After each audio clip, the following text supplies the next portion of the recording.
तो मैंने आपसे शुरू में कहा था कि हार्मोन की डेफिनेशन एक केमिकल मैसेंजर की है जो एक ग्रुप ऑफ सेल्स प्रोड्यूस करते हैं और दूसरे ग्रुप ऑफ सेल्स पे एक्ट करता है जो जनरली डिस्टेंटली लोकेटेड होता है। और हमने कहा था कि इस न्यू डेफिनेशन में बहुत सारी चीज़ें आ जाएंगी, केवल वो हार्मोन्स नहीं आएंगे जो कि ऑर्गेनाइज्ड एंडोक्राइन ग्लैंड्स ही प्रोड्यूस करते हैं, जिन्हें हम बिल्कुल एंडोक्राइन ग्लैंड के ही नाम से शुद्ध रूप से जानते हैं। इसके अलावा बहुत सारी जगह से आपकी बॉडी के ग्रुप ऑफ सेल्स क्या प्रोड्यूस कर सकते हैं, हार्मोन्स। तो हम कुछ इसी तरह के हार्मोन्स को इस पर्टिकुलर वीडियो लेक्चर में देखने की कोशिश करते हैं। सो मैं आपको बताऊंगा वो कौन कौन से हार्मोन्स हैं जो कौन प्रोड्यूस कर रहा है। किडनी भी एक हार्मोन प्रोड्यूस करती है, ह्यूमन हार्ट भी क्या प्रोड्यूस करता है, एक इंपॉर्टेंट हार्मोन जो आपके नीट एग्जाम के लिए इंपॉर्टेंट है, स्केलेटन भी क्या प्रोड्यूस करता है एक हार्मोन, और एडिपोज टिश्यू भी क्या प्रोड्यूस करता है हार्मोन। तो हम कुछ ये अनयूजुअल चीजें जो ऑफ द बीट क्वेश्चन है इसको एक कन्फ्रंट करने की कोशिश करते हैं। अगर हम बात करें किसकी, ह्यूमन किडनी की, सो आप जानते हैं ह्यूमन किडनी एक पेप्टाइड हार्मोन प्रोड्यूस करती है। So human kidney produces a peptide hormone and this peptide hormone is called as erythropoietin. इस पेप्टाइड हार्मोन को हमने क्या कहा है, इरिथ्रोपोएटिन। सो हमने ये कहा कि किडनी भी क्या प्रोड्यूस कर रही है, एक हार्मोन, और इस हार्मोन को जो कि पेप्टाइड है नेचर में हमने क्या कहा है, इरिथ्रोपोएटिन। और जब भी बॉडी में किसी भी टिश्यू में हाइपोक्सिया होता है, whenever there is tissue hypoxia, the signal is sent to the kidney. So please understand, kidney क्या रिलीज कर रही है, इरिथ्रोपोएटिन। कब कर रही है, जब किसी हाइपॉक्सिक टिश्यू से उसको हाइपॉक्सिया का क्या मिल रहा है, सिग्नल। जब भी बॉडी में हाइपॉक्सिया होगा तो टिश्यू ये सिग्नल किसको भेजेगा, किडनी को, और किडनी क्या प्रोड्यूस करना शुरू करेगी, एक पेप्टाइड हार्मोन जिसका नाम है इरिथ्रोपोएटिन। और ये इरिथ्रोपोएटिन हार्मोन जाकर के एक्ट करेगा आपके बॉडी के बोन मैरो पर, और बोन मैरो से वो इंक्रीज कराएगा आरबीसी प्रोडक्शन। सो ये एक फेवरेबल इफेक्ट ऑन इरिथ्रोपोएसिस है किस हार्मोन का, इरिथ्रोपोएटिन का। इसीलिए हम कहते हैं कि the basic regulator of RBC production in human beings is tissue hypoxia. So erythropoietin acts on bone marrow and bone marrow increases RBC production.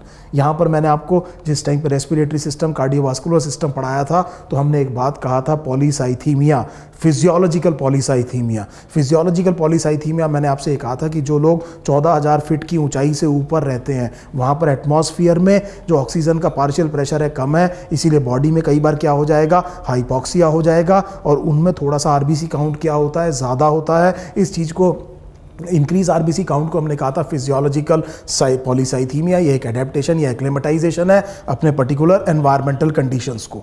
Erythropoietin के बारे में एक बात और याद रखिएगा कि erythropoietin is very frequently used in blood doping by athletes.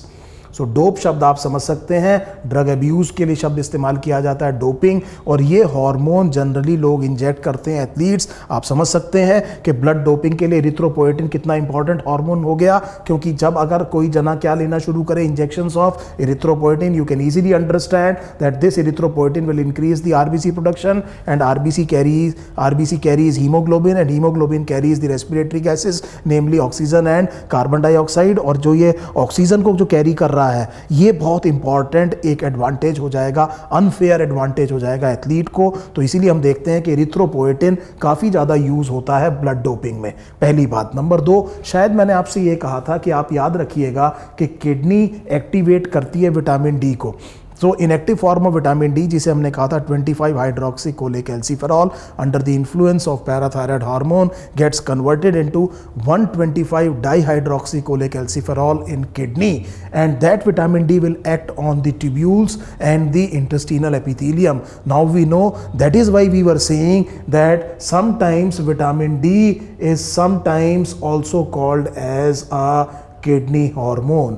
कई बारी हम इसको क्या कह देते हैं, किडनी हार्मोन कह देते हैं। आप देख रहे हैं कि एक्टिवेट कहाँ हुआ है, किडनी में हुआ है, बना कहाँ था, स्किन में, लेकिन एक्टिवेट कहाँ हुआ है, किडनी में। और किडनी में एक्टिवेट होने के बाद में एक्ट किस पे कर रहा है, इंटेस्टिनल एपिथेलियम पे, या किस पर एक्ट कर रहा है, ट्यूब्यूल नेफ्रॉन्स के। सो इसीलिए हमने इसको क्या कह दिया है, लूजली किडनी हार्मोन।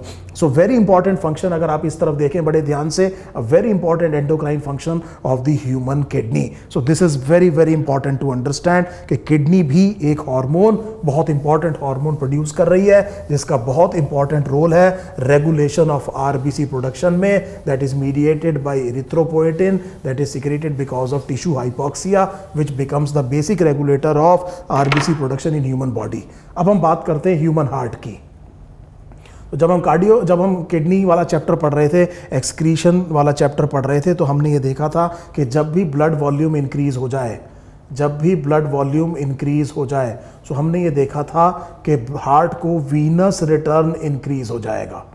सो वीनस रिटर्न क्या हो जाएगा? इंक्रीज हो जाएगा। सो अगर ब्लड वॉल्यूम बड़ी है तो हमें पता है venous return is equal to cardiac output. Normal physiological condition में फ्रैंक स्टार्लिंग लॉ हमें यह बताता है कि नॉर्मल फिजियोलॉजिकल कंडीशन में हार्ट वो ब्लड आगे फेंक देता है जो उस तक वापस आता है। इसका मतलब ये है the Venus return is converted into the cardiac output. लेकिन अब हम ये कह रहे हैं कि ये जो वीनस रिटर्न है इंक्रीज हो रहा है, और ये जो वीनस रिटर्न जो किस तरफ आ रहा है, राइट एट्रियम वाला जो वीनस रिटर्न है, क्योंकि राइट एट्रियम की वॉल क्या हो जाएगी? स्ट्रेच हो जाएगी। आप समझ सकते हैं अगर वीनस रिटर्न का अमाउंट बढ़ गया है तो इस चेंबर में ज्यादा ब्लड भर जाएगा, और इस ज्यादा ब्लड भरने की वजह से राइट एट्रियम की वॉल क्या हो जाएगी? स्ट्रेच हो जाएगी। सो हमने ये कहा कि इसने क्या किया है? राइट एट्रियम की वॉल को क्या करा है? स्ट्रेच किया है। और अब आपको याद आ गया होगा कि ये राइट एट्रियम रिलीज करता है एट्रियल नाइट्रियूरेटिक पेप्टाइड।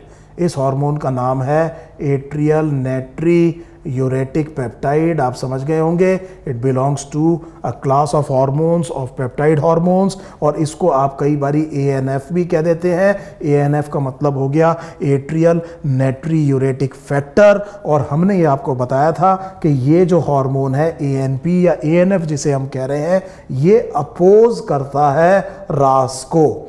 ये अपोज करता है रास को। रास stands for renin angiotensin aldosterone system. Renin angiotensin aldosterone system water conservation में होता है, कंसंट्रेशन ऑफ यूरिन का काम करेगा, वहाँ से यूरिन आउटपुट कम होगा और यूरिन में वाटर लॉस क्या होगा? कम होगा। उसको अपोज कौन करेगा? Atrial natriuretic peptide. और यहाँ पर जो एंजियोटेंसिन जो पर्टिकुलर चीज़ बनी है, वो जो एंजियोटेंसिन है वो बहुत बढ़िया, बहुत इंपॉर्टेंट, बहुत पोटेंट वेजो कॉन्स्ट्रिक्टर है, और एट्रियल नाइट्रियूरेटिक पेप्टाइड एक वेजो डायलेटर है और अपोज करता है किडनी में रेनिन एंजियोटेंसिन एल्डोस्टेरोन सिस्टम को। सो हम एक बहुत इंपॉर्टेंट हार्मोन हमने देखा, वो कौन प्रोड्यूस कर रहा है? Human heart. और एक पासिंग रिमार्क मैं आपको दोबारा याद दिला दूं, आपने देखा था स्केलेटन का भी एंडोक्राइन फंक्शन होता है। तो ह्यूमन स्केलेटन के बहुत सारे फंक्शंस हमने देखे थे। बॉडी का स्ट्रक्चरल फ्रेमवर्क बनाता है, प्रोटेक्शन करता है, लोकोमोशन करता है, इरिथ्रोपोइसिस करता है, मिनरल्स की रिपोजिटरी है। लेकिन हमने लास्ट में देखा था कि इसका एक एंडोक्राइन फंक्शन भी है, और जो हार्मोन आपके स्केलेटन से प्रोड्यूस होता है, इस हार्मोन को हम कहते हैं ऑस्टियोकैल्सिन। सो अगर आपको याद आ रहा है, the endocrine function of the human skeleton, the name of the hormone is osteocalcin. और अगर आपको ये बड़ी सरप्राइजिंग बात मैंने आपको उस टाइम भी बताई थी, अब दोबारा बता रहा हूँ कि it is involved in the regulation of very surprisingly blood glucose levels. So blood glucose को मेंटेन करना होम्योस्टेसिस का एक बहुत इंपॉर्टेंट फंक्शन है, और इस ब्लड ग्लूकोज लेवल को मेंटेन करने में इस हार्मोन का बड़ा इंपॉर्टेंट रोल है। और एक्चुअली ये प्रोड्यूस कहाँ से हो रहा है? आपके स्केलेटल बोन से प्रोड्यूस हो रहा है। So this is an unusual thing जो आपको याद रहनी चाहिए। और लास्ट में हम देखेंगे कि ये जो एडिपोज टिश्यू है, ये कौन सा हार्मोन प्रोड्यूस कर रहा है। सो नॉर्मली हम एडिपोज टिश्यू में कहते हैं कि जो सेल्स होते हैं उन्हें कहते हैं एडिपोसाइट्स। एडिपोसाइट्स अपनी वॉल्यूम का 90% तक फैट को क्या कर सकते हैं? स्टोर। लेकिन मैं एडिपोज टिश्यू का एक बड़ा इंपॉर्टेंट रोल यहाँ पर देख रहा हूँ। हम ये देख रहे हैं कि इनका एक कैसा फंक्शन है? एंडोक्राइन फंक्शन है। That means they are producing a hormone, and the name of this hormone is leptin. Name of this hormone is leptin. यहां पर मैं थोड़ी सी लिबर्टी लेते हुए एक और हार्मोन को डिस्कस करना चाहूंगा। इस हार्मोन का नाम है ग्रेलिन। ये हार्मोन एडिपोज टिश्यू से सिक्रीट नहीं होता है, माइंड इट। मैं ये नहीं कह रहा हूं कि ग्रेलिन कहां से सिक्रीट होता है? एडिपोज टिश्यू से। एक्चुअली ग्रेलिन सिक्रीट होता है स्टमक से। और स्टमक जब खाली होता है तो क्या प्रोड्यूस होता है, ग्रेलिन प्रोड्यूस होता है। तो स्टमक जब एम्प्टिंग होती है, जब स्टमक खाली हो जाता है तो स्टमक से क्या प्रोड्यूस होता है, एक हार्मोन ग्रेलिन, और ये ghrelin hormone along with what, leptin, ये जाकर के बेसिकली इफेक्ट करेंगे इस particular part of the brain में, हाइपोथैलेमस में, और यहां से ये स्टिमुलेट करेगा हंगर। सो बेसिकली ग्रेलिन वो चीज़ है जिसकी वजह से हमें क्या लगती है, भूख लगती है। हमने ये कहा कि ग्रेलिन किससे प्रोड्यूस होता है, स्टमक से। कब प्रोड्यूस होता है, जब स्टमक क्या होता है, एम्प्टी, और ये फिर क्या रिलीज होता है, ग्रेलिन। ग्रेलिन किसके थ्रू एक्ट करता है, हाइपोथैलेमस, और हाइपोथैलेमस के थ्रू एक्ट करके इट कॉजेज हंगर। हंगर का मतलब ये हो गया कि आप फूड ज़्यादा खाएंगे। अब इस हार्मोन को देखते हैं, लेप्टिन को। लेप्टिन को हम ये कह सकते हैं कि it is a satisfactory hormone, satisfactory hormone. So please understand, leptin को मैं क्या कह रहा हूं, सैटिस्फैक्टरी हार्मोन कह रहा हूं। सैटिस्फैक्टरी हार्मोन, सैटिस्फैक्टरी का शब्द का मतलब हो गया हिंदी में तृप्ति। जैसे आप खाना खाते हैं तो उसके बाद आपको लगता है कि काफ़ी खाना खा लिया, काफ़ी मज़ा आया, काफ़ी कुछ हुआ, अब और नहीं खाना चाहिए। ये जो सैटिस्फैक्टरी होती है, ये पर्टिकुलर किस हार्मोन से है, लेप्टिन से है। और ये लेप्टिन कहाँ से आता है, एडिपोज टिश्यू से। तो ऐसे लोग जिनमें ओबेसिटी है उनमें ये लेप्टिन की डेफिशिएंसी हो जाएगी। लेप्टिन की डेफिशिएंसी हो जाएगी तो क्योंकि वो खा भी ज़्यादा रहे हैं लेकिन उनको क्या नहीं होगा, खाना खाने के बाद में सैटिस्फैक्टरी नहीं होगी। So they tend to consume more and more food. So we are looking at a very very important epidemic of the modern world which is obesity। और इस obesity को हम हार्मोन के हिसाब से समझने की कोशिश कर रहे हैं। इस obesity की पैथोजेनेसिस में दो बड़े इंपॉर्टेंट हार्मोन्स आपकी बॉडी के इन्वॉल्व हो रहे हैं। एक हार्मोन है लेप्टिन जो प्रोड्यूस हो रहा है एडिपोज टिश्यू से, दूसरा हार्मोन है ग्रेलिन जो प्रोड्यूस हो रहा है स्टमक से। ग्रेलिन हमने देखा कि किसको बढ़ाता है, हंगर को, और आता कब है, जब स्टमक क्या होता है, एम्प्टी होता है। दूसरा हार्मोन हमने देखा लेप्टिन है। लेप्टिन किससे प्रोड्यूस हो रहा है, एडिपोज टिश्यू से, और ये आपको सैटिस्फैक्टरी देता है। सैटिस्फैक्टरी का मतलब आपको एक तृप्ति देता है जिससे कि आप खाना खाना रोक देते हैं बाद में। और हम ये कह रहे हैं कि जब ओबेसिटी होती है तो ओबेसिटी के ऑर्गेनिजम्स में, ह्यूमन बींग्स में ये पॉसिबिलिटी है कि लेप्टिन क्या ना हो, उतना ज़्यादा सिक्रीट ना हो रहा हो, and the person in spite of consuming lot of calories, हो सकता है उसकी कैलोरीज का लेवल क्या हो चुका है, काफ़ी ज़्यादा इंक्रीज हो चुका है, काफ़ी एडिक्वेट है उसकी बॉडी में कैलोरीज का लेवल, लेकिन उसके बावजूद उसको क्या नहीं हो रही है, सैटिस्फैक्टरी नहीं हो रही है,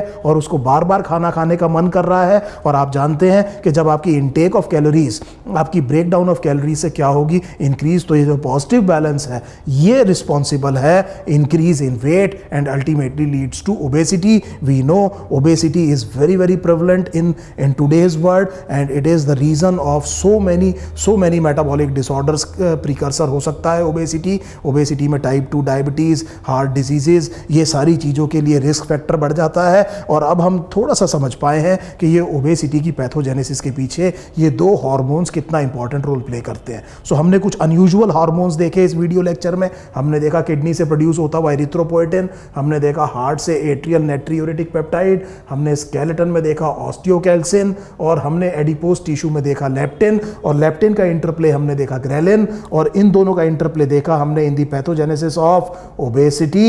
And this is how these two hormones regulate the development of obesity. I hope you have understood these miscellaneous hormones.